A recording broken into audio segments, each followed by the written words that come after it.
Hey, hello there. Welcome to Talking with Tony. Thanks for tuning in today. I think you're going to enjoy today's episode. I welcome former NFL running back BrandonJacobs here on set with me. Brandon, of course, was a part of 2 Super Bowl champion teams with the New York Giants. They beat the New England Patriots both times. But I'm going to talk more than just football with him. He's a great family man, a wonderful role model. We're going to ask him for a little insights because he lived up there. I'm going to ask him Atlanta traffic or that traffic in New Jersey or New York. I'm also going to ask him what's it going to be like for the Giants not to have Tom Coughlin as head coach anymore. Tom Coughlin's a wonderful man also. I think you're going to enjoy today's episode of Talking with Tony. Thanks so much for tuning in. When we come back, BrandonJacobs joins me right here on set on Talking with Tony. The system was broken. It was out of control. I had to do something radical to make my jail better.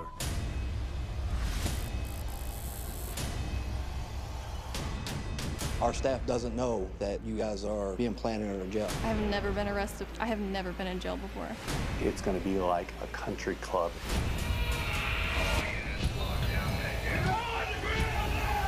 What did I get myself into?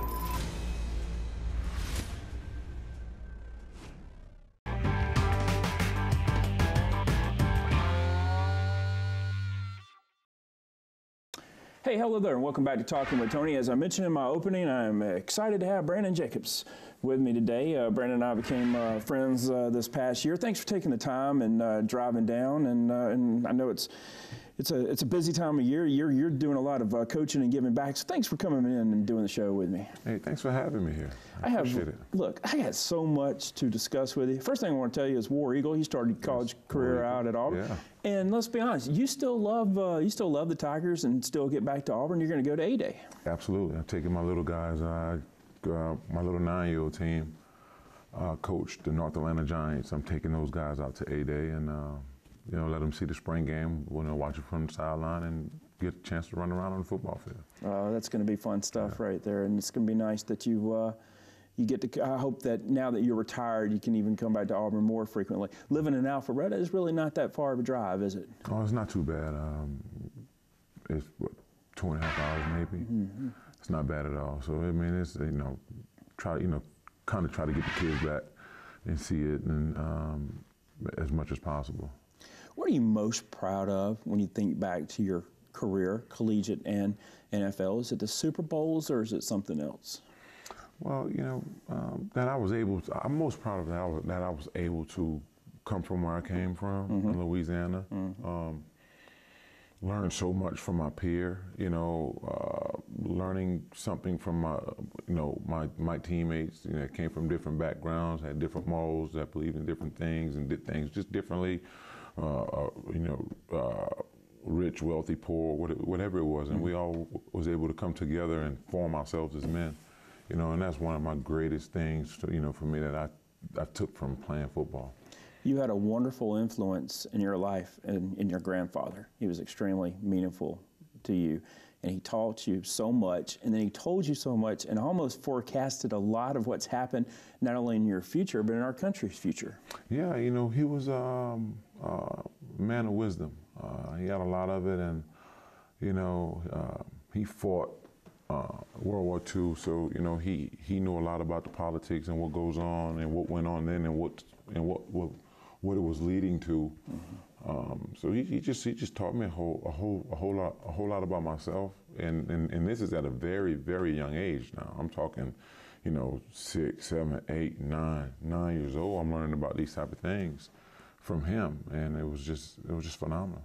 Unfortunately, he passed away when you were about 15, but I'm just going to tell you this, he'd been extremely proud of the person that you became and the man that you became. You spend so much time, you've been out of football now for 2 years, mm-hmm. and you don't have any regrets, but you've spent so much time giving back, coaching. Where does this come from? Me being the type of guy that I am, my kids, my kids wanted to play football. My oldest son, he wanted to play football. My wife wanted him to play football. So we got involved in football, and it grew close to me by having a chance to work, and these parents trusting me mm-hmm. with their children, and giving me an opportunity to teach them about the game of football and how much of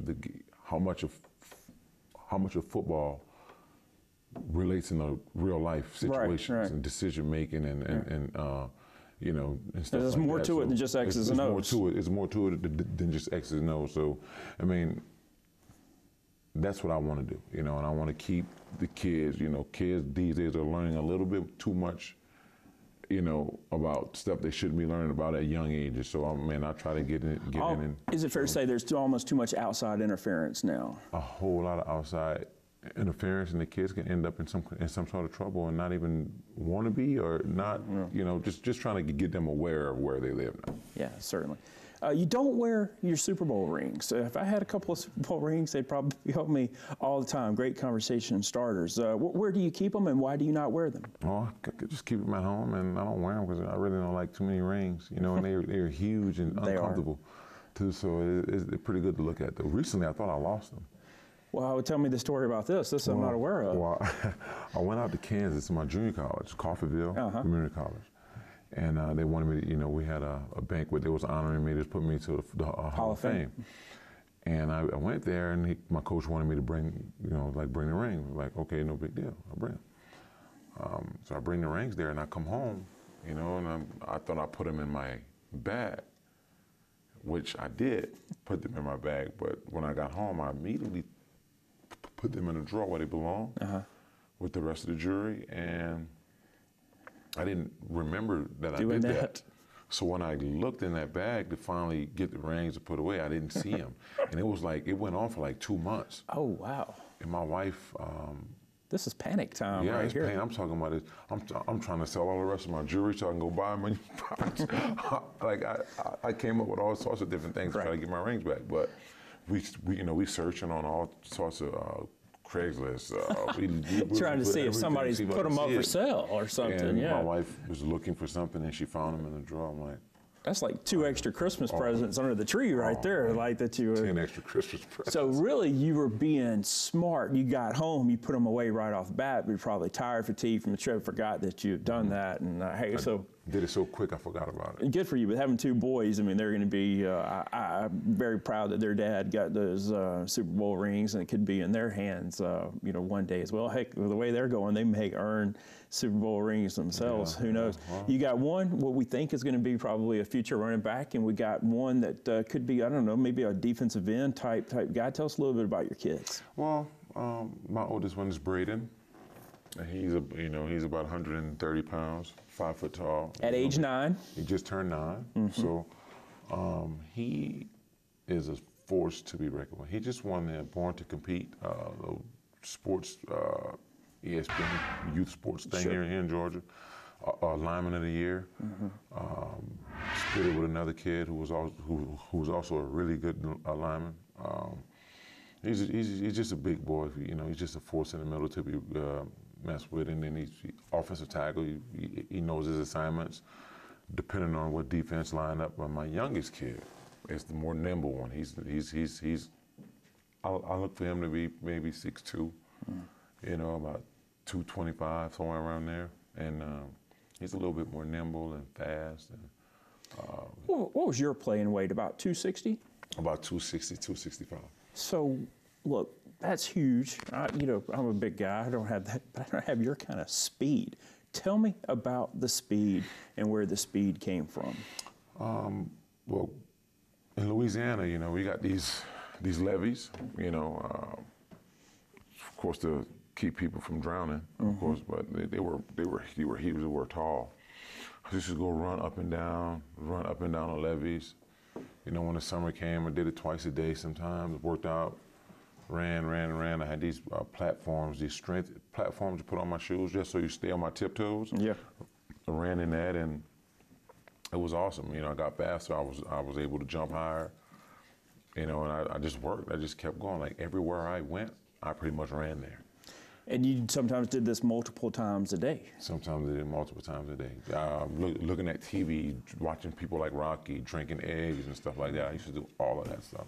You were really disciplined before your age. Like, say, usually you get takes a little maturity, takes a little bit later on in life. But at a young age, you were extremely disciplined. Right. I will agree with you. You know, I kind of separated myself from a lot of foolishness.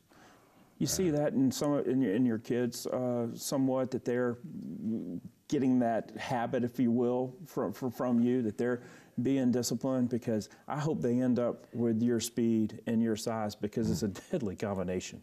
Well, you know, from my kids, they're my son, my 9-year-old told me recently that he wanted to play in the NFL. So, you know, there's a lot of things you got to do to be able to do that.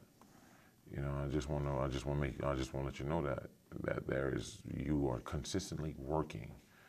School, you work, school, work. That's pretty much what you got to do.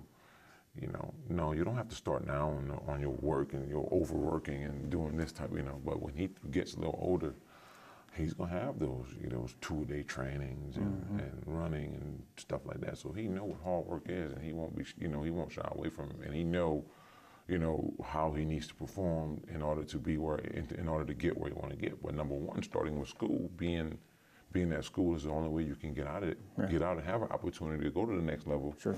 You know, so I mean, I push it in all of my kids, like all of my players. I push them pretty hard.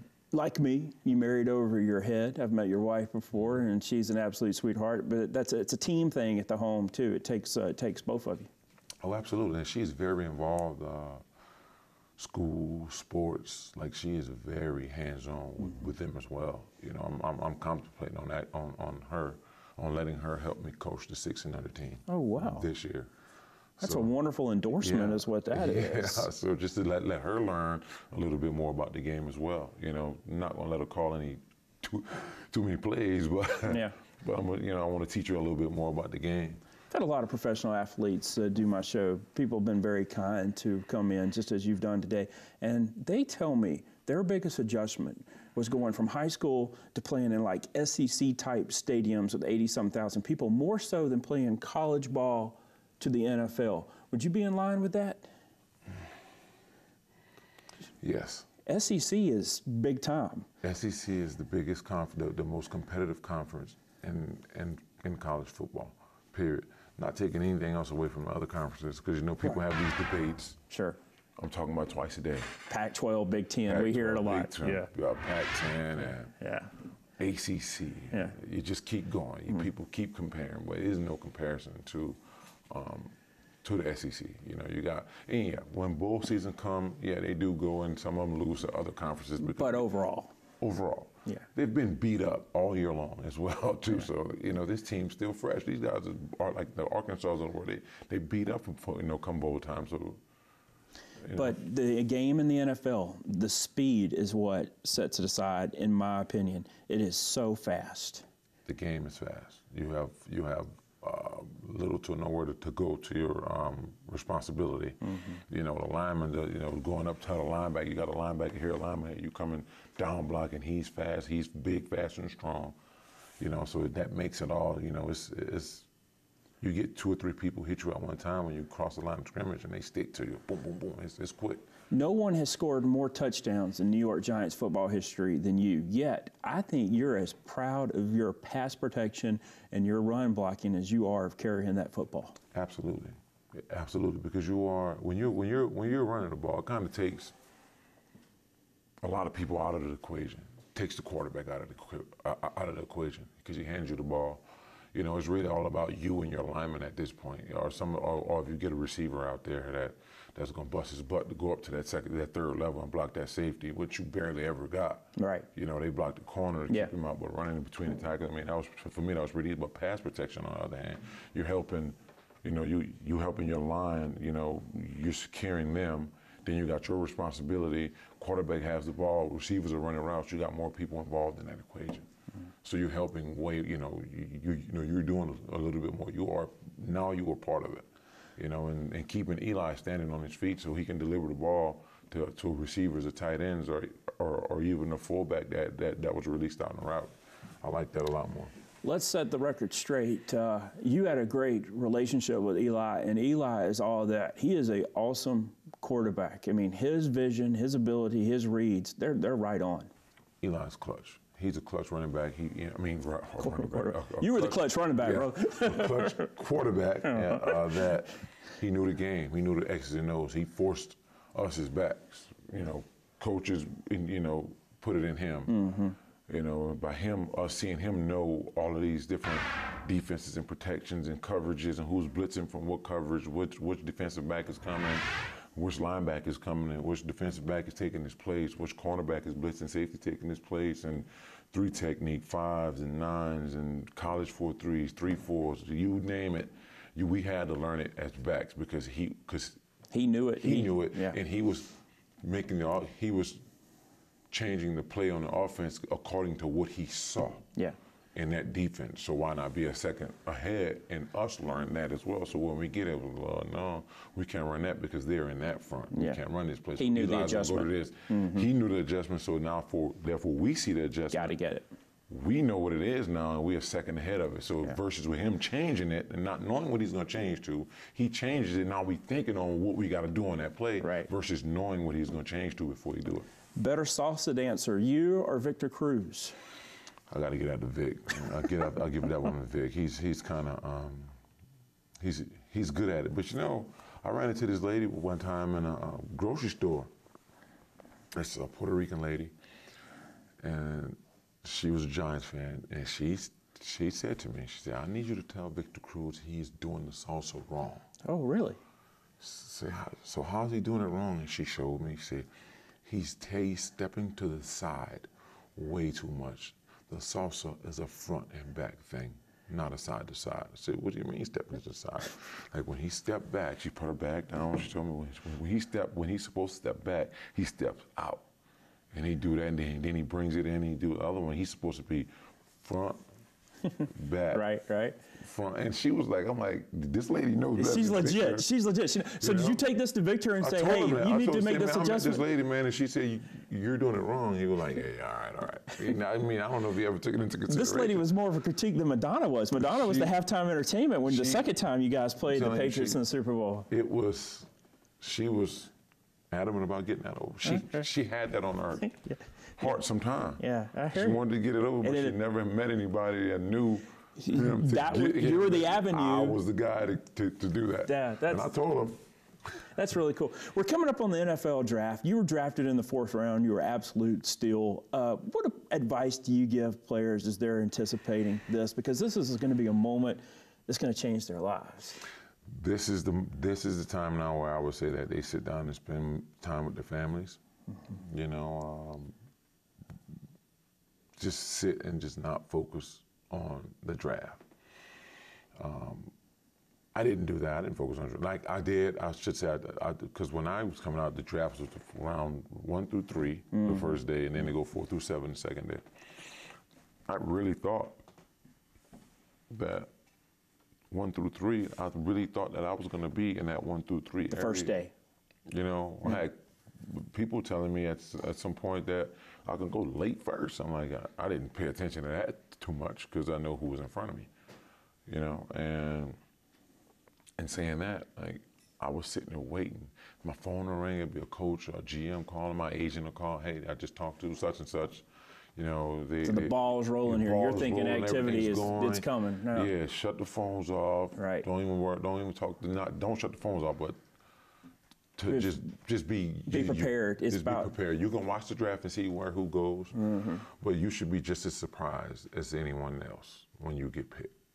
When your phone rings. Now it's a blessing to have that opportunity to go, but I want that call to come. Like, you know, I got that call on sheer surprise because I stopped because like after the first day passed. Did you sleep any after the first night? I was sleeping when I got the call. Okay, all right. I was sleeping when I got the call. I woke up to it, and then my East Rutherford, New Jersey came up on the call ID. I'm like, there's no teams from Jersey, so don't answer the phone.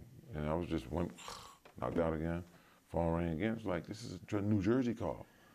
So then we picked it up, and it was the Giants. Congratulations on that. That must have been I can't even relate, actually, to the feeling. I really don't know this for sure, but I'm thinking you lived in New Jersey when you played, but you were about 20 minutes or so from Manhattan, right? Traffic in New York, traffic in Atlanta. Which one? I take the traffic in New York. You do? Yeah. Okay. Because it moves. There's a lot of people out there, but it moves. It moves, it moves, it moves. You go. Sometimes you're stopped like on the West Side Highway, and you know, stuff like that. And like the FDR, sometimes you're stopped, but that's two highways. Here, you can run into traffic at, like, in Jersey and New York, you know what times the traffic was going to be. Right. In Atlanta, you know what time the traffic is going to be, but it's times in between that time, like from 9 o'clock it happens also. to 5, it stops. At 2 o'clock, it might be stopped. At noon, it might be stopped. I'm like, what? To which I ask myself, does anybody work anymore? Because it's 2 o'clock in the afternoon, people going? And the traffic's light. All right, we got a ton of stuff still to talk about. I'm going to ask you about a Kate, and it's not Kate Middleton that I'm going to ask you about, but I'm going to ask you about a Kate when we come back and break. We'll talk more New York Giants. That sound good? It sounds good. All right, folks, we got more with Brandon Jacobs right here on Talking with Tony, right after this.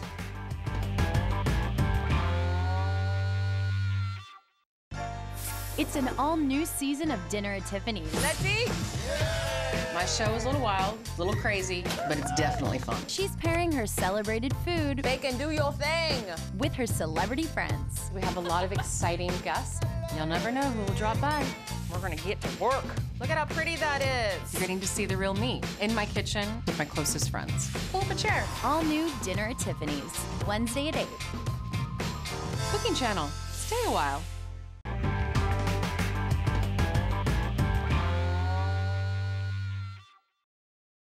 Welcome back to Talking with Tony. I'm having the pleasure today to visit with Brandon Jacobs, two-time Super Bowl champion, and of course the leading all-time touchdown rusher in New York. I call you the most efficient fourth down running back, short yardage carrier in the history of the NFL. Is that okay to say? Yeah, that's pretty accurate. When the Giants needed a first down, they trusted you to get it, and you delivered a lot more times than you didn't. Yeah, well, I mean, it was a couple of times I didn't, but most times, Yeah.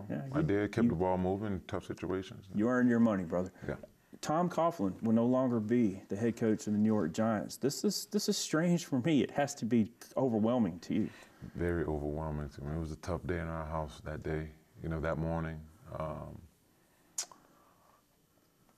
Coach Coughlin was I shouldn't say was, he's a great man, great leader.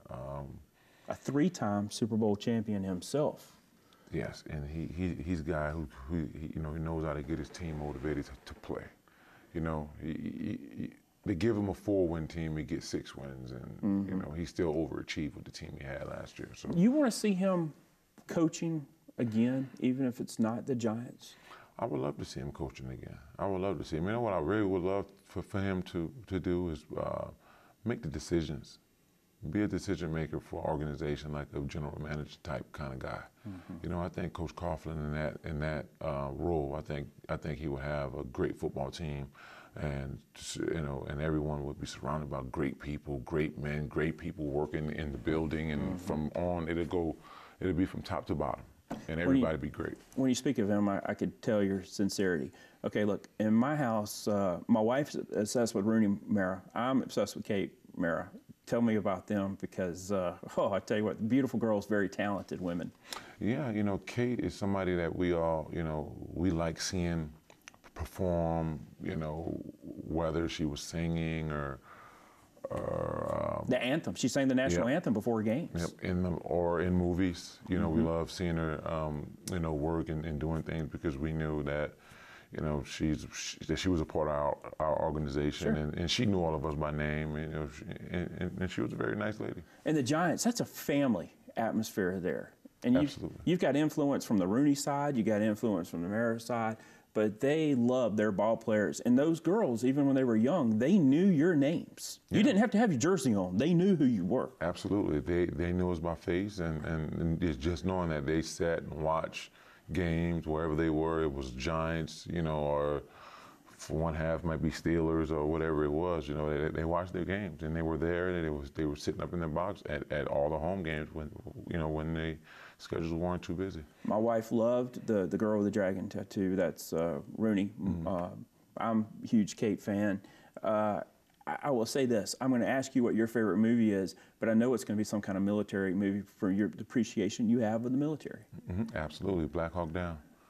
Is this the grandfather's influence on you again? From a young age, you learned how important military was? Well, knowing how much you respect our country, and knowing what he's done, and from what he said to me, I have one of the greatest appreciation. Not for our military, period, what they do. You know, they put their lives on the line for our freedom pretty much every day. And, you know, there's nobody out there like those guys. There's nobody that has the heart, you know, that those people have gone, you know, just going out there and putting their lives on the line. That's well said. Have a little bit less than 3 minutes remaining. You've been working with former Auburn running back Peyton Barber, helping him prepare for what's ahead. How's he doing? Peyton is doing well. He's doing well. We're just working. You know, we're working on the concepts of the game, pass protection. We're learning coverages and defensive fronts, and you know, learning about different pass protections and what to be aware for. You know, what to be aware of. You know, on third down in this long, or first down in this long. When teams usually blitz and this, when defensive coordinators get desperate and blah blah blah. So we learn the concepts of what the people in front of him do, the linemen and so on. Is it okay for me to say that I think he's going to be an exceptional special teams player? It's okay to say that because he knows what, you know, we've talked before, knowing he knows how important it is for him to go out and run down on kickoff, make a tackle, kickoff return, spring, you know, catch, you know, get, you know, I want him to get a nice block to spring a touchdown, go block a punt, protect a punt, stuff like that. I want him to put all of those eggs in that basket. So that's other basket, you know, each year he take one egg out of there and put it in there because he's paid his dues. Right. You know, and while he's playing special team, he's learning their offense. You know, he don't have to worry about jumping in and messing up right away because there's a guy right there now that they count on. So if you do special teams, and when your time comes, you need to know what's going on. You know, and he's mentally he understands that. I got about 60 seconds, but I will say this. I want it on record. You actually urged him to come back to Auburn, come back for another season. He felt like he needed to do this to help his family, and sometimes you make those tough decisions. Yes, you know, and I don't think anything was wrong with the decision he made until, you know, I take it back. I did think something was wrong with him leaving so soon until I learned that he was graduating in May. Yeah. So, you know, that made it, you know, that sat a little easier with me, that he's going to have a chance to get his degree. Makes complete sense. Hey, look, I enjoyed my time with you here on the show. Thank you for doing it. You want to do this annually? You want to come in here once a year with me and talk? Absolutely. Can I just say that I appreciate all that you do, too, now in your post-career and how much you're giving back and all. I think that's extremely admirable. You're a great guy. I appreciate wonderful it. Role model. Thank you. Folks, that's all the time we have this week for Talking with Tony, but I want to thank my guest, Brandon Jacobs, for being very kind and coming in here. I'll see you next week on Talking with Tony.